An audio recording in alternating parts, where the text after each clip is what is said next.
CMR family mall ఇప్పుడు మన కేపీహెచ్బీలో ఫిబ్రవరి 10వ తేదీన ప్రముఖ నటి శ్రీలీల గారిచే ఘన ప్రారంభం. జలపల్లి శ్రీనివాస్ అలియాస్ కోడికత్తి శ్రీను ఎట్టకేలకు బెయిల్పై విడుదలవడం జరిగింది. జస్ట్ ఇప్పుడే ఆ బెయిల్పై అతడు బయటకు రావడం జరిగింది. ప్రస్తుతం మనం విశాఖలోని సెంట్రల్ జైలు వద్ద ఉన్నాము. ఈ కేసులకు సంబంధించి మరిన్ని అంశాలని అడిగి తెలుసుకునేందుకు కేసును ఫస్ట్ నుంచి వాదిస్తున్న న్యాయవాది సలీం మనతో పాటు ఉన్నారు. సార్, ఏ విధంగా స్పందిస్తారు? లేదు, 5 years నుంచి దీని మీద నేను చాలా కృషి చేశాను. 5 years నుంచి చూస్తున్నా కదా, సుమన్ టీవీ, ఈటీవీ, అన్ని టీవీ నేను ఫాలో అవుతున్నారు. ఈ కేసులో ఎందుకంటే బాధితుడు పవర్ఫుల్ పర్సన్ ఉన్నాడు. ఆయన ఆన్ డ్యూటీలో Jaganmohan Reddy chief minister of Andhra Pradesh ఉన్నాడు. ఇక్కడ ముద్దాయి ఉన్నాడు, ఆయన జీరో ఉన్నాడు. ఆయన జీరో విత్ ట్రిలియన్ ఫైట్ అయింది. దీంట్లో 5 years తర్వాత మనకు ఈరోజు న్యాయం దొరికింది. దీంట్లో ఆయన మచ్చ ఉంది కదా, ఆ మచ్చ కూడా మనకు అడిగేసే విషయాలు నేను మా కృషి చేస్తాను. కావాలంటే సుప్రీంకోర్టులో కూడా క్వాష్ పిటిషన్ వేసి ఈ కేసుని క్లోజ్ చేసి అతను ఒక మంచి జీవితాన్ని ఇవ్వాలని నేను ఇది చేస్తున్నా. ఈ కేసులో నాకు అడ్వకేట్ అండ్ క్లయింట్ రిలేషన్షిప్ కాదు, ఆ ఫ్యామిలీతో నాకు ఒక ఆత్మీయ బంధం కూడా ఉంది. వాళ్ళ తల్లి కూడా నా తల్లి లాంటి, వాళ్ళ బ్రదర్ కూడా నా బ్రదర్స్ లాగా, సీను కూడా నాకు బ్రదర్ లాగా ఉంది. సో 5 ఏళ్ల పాటు అంటే జైలు శిక్షణ అనుభవించడం ఒక నిందితుడు అంటే ఏ విధంగా చూడవచ్చు అంటారు? దీన్ని 5 ఏళ్ల పాటు పట్టడానికి గల కారణాలు లేదు, దీంట్లో జ్యుడిషియరీతో ఇది ఉంది సార్, జ్యుడిషియల్ యాక్టివిజం కావాలి సార్. దీంట్లో జ్యుడిషియల్ యాక్టివిజం ఉంది. దాంట్లో కూడా మనం ఈ కేసు రిపోర్టబుల్గా కేసు తీసుకొని దీంట్లో మనము న్యాయం చేద్దాం. ఎందుకంటే లాస్ట్ టైం కూడా చాలా కేసులు ఉన్నాయి. ఇన్నోసెంట్స్ని అక్యూజ్గా చేశాడు.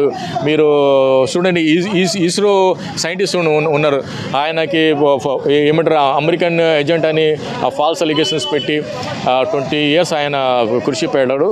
అలాగనే ఇది ఒక రిపోర్టబుల్ కేసు ఉంది. జ్యుడిషియరీలో ఎవరెవరు దీంట్లో హస్తం ఉంది, ఎవరెవరు ఇది చేస్తాం వాళ్ళకు కూడా శిక్ష ఇస్తాం. ఇంకా ఆయన లూస్ అయిన మనీ, ఆయన ఏజ్ కూడా మనం జగన్మోహన్ రెడ్డి జేబుతో, లేకుంటే ఎవరు ఎన్ఐఏ వాళ్ళు ఉంటారు వాళ్ళ జేబుతో కూడా మనం లాక్కుంటాం.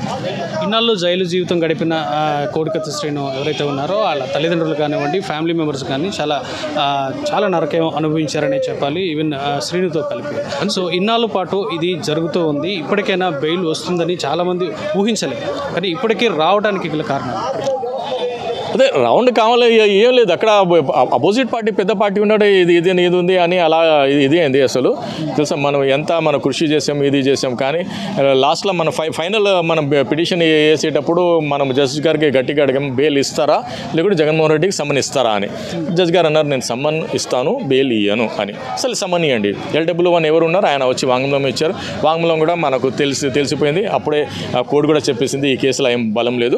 అందుకే జగన్మోహన్ రెడ్డి భయపడి LW2 ఉన్నాడు కదా, ఆయన రాలేదు. ఇదే నేను మీకు సమర్పిస్తున్నాను. ఇప్పుడు కోడికత్తి శ్రీను కానివ్వండి, ఎవరికైనా ఎటువంటి రక్షణ కల్పించాలనే డిమాండ్? కోడికత్తి శ్రీనుకి, సలీంకి, సుబ్బారావుకి, పవన్కి, సామ్యుల్కి రక్షణ ఇచ్చాడు ధర్మం, రాజధర్మం జగన్మోహన్ రెడ్డిది. తెలుసా, అతను రాజధర్మం. మనం అందరూ అతని కస్టోడియన్లా ఉన్నాము. అతను కస్టోడియన్ ఆఫ్ ఏపీ. ఆయన తల్లి లాంటి మనిషి, అందరినీ బాగా చూడాలి. ఒక ఇంట్లో ఒక బాబు దొంగ ఉంటాడు, ఒక చాలా మంచివాడు ఉంటాడు, ఒక ఇన్నోసెంట్గా ఉంటాడు, ఒకడు ఖతర్నాక్ ఉంటాడు. అందరినీ తల్లి ఎలా చూసుకుంటాడు అలా చూడాలి. అది రాజధర్మం జగన్మోహన్ రెడ్డి. అందరినీ బాగా చూడాలి. ఎవరి మీద ప్రెషర్ చేసి ఎవరిని ఇది చేస్తే రైట్ లేదు. అలా చేస్తే అతని మీద, ఎవరు చేస్తారో అతని మీద కూడా కేసు వేస్తాం. నాకు తాడు దొరికితే మనిషి ఎక్కుతాడేమో, నాకు దారం దొరికితే నేను ఎక్కిస్తాను. నాకు తాడు దొరికితే చేతులు కడతారేమో, నాకు దారం దొరికితే కూడా వాళ్ళ ఎవరు కల్పిట్ ఉన్నారో వాళ్ళ చేతి కట్టేస్తాను. మీకు ఓపెన్గా చెప్తున్నాను. ఎందుకు రక్షణ కల్పించాలని అంటారు? రక్షణ కల్పించాల్సిన అవసరం పదే చెప్పాల్సిన అవసరం వస్తుంది. ఎందుకు కల్పించాలని అంటారు? లేదు, ఏం అవ్వదు. అలా ఊహించేది అంటే అది చాలా తప్పు. ఇప్పుడు నేను ఫ్లైట్లో ఎక్కి వచ్చాను, ఈ ఫ్లైట్లో డౌట్ పడితే మనకి ఏం ఉండదు. అనుమానంకి ఏం ఇది లేదు, దానికి హద్దు లేదు. తెలుసా, ఇప్పుడు పడిపోతుందా అది ఒక జీవితం ఉంది, ఒక జీవితం నడుపుతాం. ఈరోజు మనకి రోడ్డుకి రాసేద్దాము, చచ్చిపోతామని అలా అనుమానిస్తే మనకు కాదు. మన జీవితం మనం చేయాలి, వాళ్ళ జీవితం చేయాలి.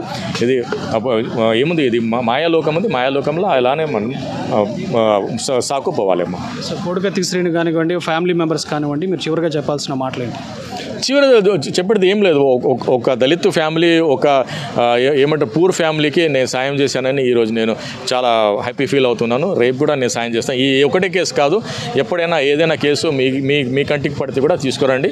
నేను నిర్భయంగా ధైర్యంగా నేను వాదించి అతను బయట తీసి డ్యూటీలో నేను ఉంటాను. Thank you. సో ఇది అంటే కోడికత్తి శ్రీను దాదాపు 5.5 ఏళ్ళుగా జైలు జీవితాన్ని కేవలం నిందితుడిగా ఉన్న శ్రీను 5.5 ఏళ్ళుగా జైలు జీవితాన్ని గడపడం, ఈ రోజే విడుదల కావడం దళిత వర్గాల్లో అయితే చాలా ఆనందం వ్యక్తపడుతుంది. కుటుంబ సభ్యులు కూడా చాలా హర్షం వ్యక్తం చేస్తున్న పరిస్థితి. అయితే కేసు వాదిస్తున్న ఎవరైతే న్యాయవాది సలీం ఉన్నారో ఆయన కూడా కోడికత్తి శ్రీనుకు కానివ్వండి, వాళ్ళ ఫ్యామిలీకి కానివ్వండి రక్షణ కల్పించాల్సిన అవసరం ఎంతైనా ఉందని ఖరాఖండిగా చెప్తున్న పరిస్థితి. వీడియో జర్నలిస్ట్ ముఖేష్తో శ్రీనివాస్, సుమన్ టీవీ, వైజాగ్.